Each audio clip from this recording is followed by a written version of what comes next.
Good morning all of you. কেমন আছো সবাই? আশা করি সবাই খুব ভালো আছে, আমিও খুব ভালো আছি। তো চলে এসেছি আরও একটা নতুন ভিডিও নিয়ে। আর এখন আমি সকালবেলা যাচ্ছিলাম মাঠে। তোমরা তো জানো যে আমি গ্রামে থাকি, আর গ্রামে আমাদের এদিকে চাষবাস হয়। আর হ্যাঁ, আমরাও কিন্তু চাষবাস করি, ধান, সর্ষে, পাট, মানে বছরে আমাদের এদিকটায় যেরকম চাষ হয় আমরাও কিন্তু সেরকম চাষবাস করি। আর বাবার সাথে সাথে আমিও কিন্তু চাষবাসে হেল্প করতে খুব ভালোবাসি। তো সেই জন্য আমি বাবাকে খাবার দিতে গিয়ে আমিও কিন্তু ধান কাটতে বসে পড়েছি। আমাদের এখন ধানের সিজন চলছে।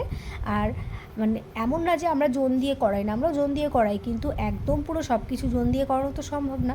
তাহলে নিজের চাষ করার আর মজা কী? তো সেই জন্য বাবার সাথে আমিও একটুখানি হাতে হাতে হেল্প করছিলাম। যদিও আমার হাতের খুব একটা স্পিড নেই যে আমি খুব স্পিডে কাজ করে ফেলতে পারবো। আমি মোটামুটি যেরকম পারি সেইভাবেই করছিলাম। আর বাবা আমার পিছনে ছাতা নিয়ে দাঁড়িয়ে আছে যেন আমি রোদে না থাকি তাই। ধান কাটা কিন্তু কোনো কঠিন কাজ না, খুব সহজ। প্রথমে এরকম 10টা আটি একসাথে কেটে নিয়ে রেখে দিতে হবে, আর এগুলো শোকাতে হবে, ব্যাস। আর কিছুই না, এত ইজি কাজ তো আমি করতেই পারি। তো সেই জন্য আমিও বাবাকে একটুখানি হেল্প করে দিচ্ছিলাম। এত কড়া রোদের ভেতর যখন এত সুন্দর হাওয়া দেয় তখন মাঠে থাকলেও মানে রোদটা গায়ে লাগে না। আর দেখো বাবা কতটা স্পিডে কাজ করছে। বাবা যতটা স্পিডে করে ততটা হয়তো আমি তার হাফেরও হাফ স্পিডে করতে পারবো না। আর রোদ যেহেতু বেড়ে যাচ্ছিলো সেই জন্য বাবাকে আর বেশি করতে দেয়নি। তো বাবা বাস একটা লাইন শেষ করে তারপরে আমরা বাইরের দিকে রওনা দিলাম। আর দেখো মাঠে কিন্তু প্রায় সব দিকে ধান কাটা শেষ। আর এইগুলো আমরা কেটেছি, আমি কিন্তু না হলেও 2 লাইন কেটেছি। আর মাঠে এত রোদ, মানে রোদের ভেতর যখন একটু খুব কষ্ট হয়ে যায় তখন মানুষ সবসময় ছায়া খোঁজে। তো ওখানে একটা দাদু, উনিও এরকম জমিতে কাজ করছিলো, তারপর সে একটু এসে ওরকম গাছের তলায় রেস্ট নিচ্ছিলো। আর ওই যে বাবার সামনে দিয়ে যাচ্ছে, আমরা এখন যাচ্ছি বাড়ি। তোমরা কি জানো এই যে ধান গাছের যে গোড়াগুলো না, এইগুলো আমার পা দিয়ে পাড়া দিতে খুব ভালো লাগে। মনে হয় যেন কি পায়ের তলায় কেউ একটা ম্যাসাজ করে দিচ্ছে, এত সুন্দর।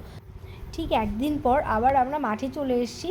দেখো বিকেলবেলার ভিউটা কত সুন্দর, দেখলেই পুরো মন শান্ত হয়ে যাবে। আমরা চলে এসেছিলাম আমাদের সেই ধানগুলোকে সব এক জায়গায় গাদা দিতে। ওই যে কেটে রেখেছিলাম সেই ধানগুলোকে এইভাবে বেঁধে নিয়ে এবার আমরা এগুলোকে এক জায়গায় জড়ো করছি। কারণ সামনেই কিন্তু বৃষ্টি আসছে, খবরে কিন্তু দেখাচ্ছে। তো সেই জন্য বৃষ্টিতে যেন ধানগুলো ভিজে না যায়, তাই আমরা সবগুলোকে এক জায়গায় এরকমভাবে জড়ো করে রেখে দিই। আর বৃষ্টি হয়ে যাওয়ার পরে গিয়ে সেগুলোকে সব ঝাড়া হবে। দেখে মনে হবে যে যেন কোনো একটা কুঁড়ে ঘর, কিন্তু না, এটা কিন্তু টোটালি পুরো ধান দিয়েই বানানো, ধান আর বিচুলি দিয়েই কিন্তু বানানো। তো ভিডিওটা তোমাদের কেমন লাগলো? আশা করি খুব ভালো লাগলো। ভালো লাগলে like, comment, share and subscribe my channel, যেন আমি তোমাদের সাথে আরও এমন অনেক ইনফর্মাল ভিডিও শেয়ার করতে পারি।